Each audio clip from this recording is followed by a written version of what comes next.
Mga kaibigan, welcome back po sa inyo. Marami tayong pag-uusapan dito. Gaya na lang po ng viral kid dito sa palarong pambansa na hindi pala nag-tryout sa Batang Gilas. Bibigyang pagkakataon ni Coach L.A. Tenorio. At Arvin Tolentino pumirma na po sa KBL pero rin sa bando sa Anyang hindi natuloy at nirenew na lang si Javi.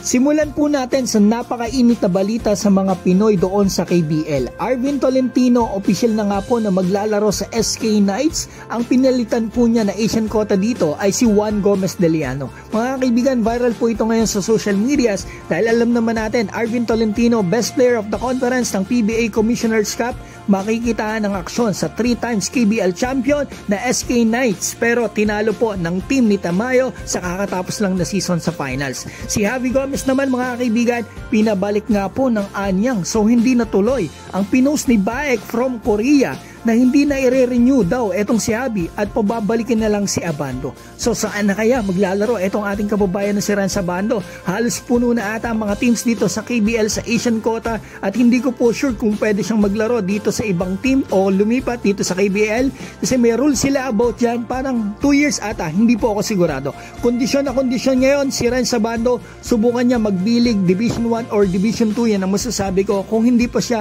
makapirma mga kaibigan, baka makita natin siya ng aksyon sa July Jones Cup, sa Strong Group at baka naman dito sa SEA Games sa Gilas sa December.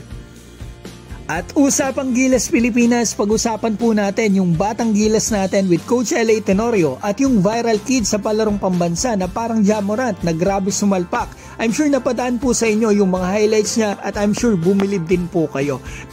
Nakarating na po pala kay Coach L.A. Tenorio ang video ng batang to. Ang sabi pa niya, ang dami daw po talagang nagtatag sa kanya. Pero first time daw po niya talaga madinig ang pangalan ng batang to. Etong si Andre Ugadan. Hindi daw po ito nag-tryout sa Batang Gilas pero alam daw po niya na naglalaro ito sa San Beda. Kaya naman daw po titingnan nila etong batang to kasi meron pa daw po silang mga parang tryout or invitation para sa mga players na nasa pool kasi kailangan pa daw po nila ng malalaking players. 6'2" ata to mga kaibigan. Aminado po si Coach L.A. na napaka-athletic daw ng batang to.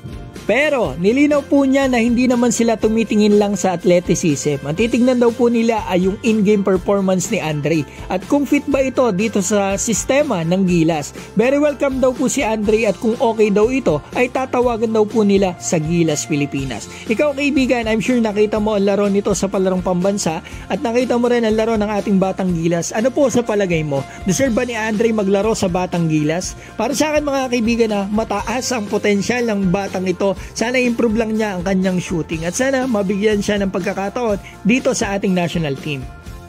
Shoutout ko po pala yung mga best player natin ngayon. Busio Kay Cajes, Hunter Dex Hunter, Dwayne Giselle, Ronald Iran, Oscar Ortiz, Sagittarius, Raxido, Rigisek, Coach Haji at Jeric Briones. Mga kaibigan, maraming salamat po.